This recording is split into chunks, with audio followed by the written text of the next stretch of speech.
The fact is, Cash for Clunkers is more than just a funny name. It's a reminiscence of the helping hand lent by the U.S. federal government with the Car Allowance Rebate System to boost the crisis-ridden automotive industry in 2009. It's a period that saw two of the three bigs in the automotive industry undergo restructuring aided by the government after having been dealt with a severe financial blow. A program originating out of the Great Recession offered a whopping $3 billion in cash incentives to people willing to trade their older vehicles for newer, fuel-conserving ones. The Cash for Clunkers program in 2009 provided a credit up to $4,500 for purchasing a new vehicle in exchange for any old piece of junk vehicle. With the possible economic crisis looming over the auto industry today due to the ongoing COVID-19 pandemic, some insiders in the auto industry are clamoring for immediate action. But was the original Cash for Clunkers a success? Depends on who you ask.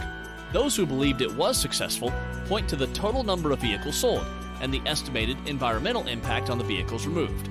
However, there are many who argue that the increased sales simply pulled ahead of future sales that would have taken place anyhow, resulting in a zero net gain at the cost of $3 billion to the taxpayer. The program also unintentionally drove up the prices on used cars, causing strain for the poor who could not buy new. Furthermore, critics argue that it was foreign manufacturers who won the lion's share of new car sales, and that a good portion of the new cars bought were actually fuel-inefficient SUVs and crossovers. Regardless of what experts think, it sounds like there is a real possibility of a Cash for Clunkers 2.0.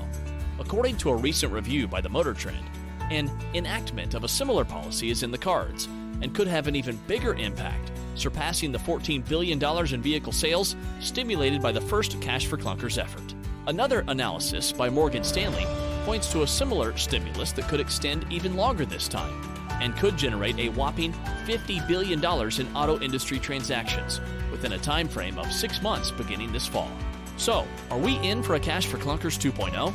Well, it's a real possibility, with President Biden's stance on electric vehicles and his outspoken interest in a rebate program to stimulate sales of electric vehicles manufactured in the United States. For more information on the history of Cash for Clunkers, or to get an instant quote on your vehicle, visit cashforclunkers.org now.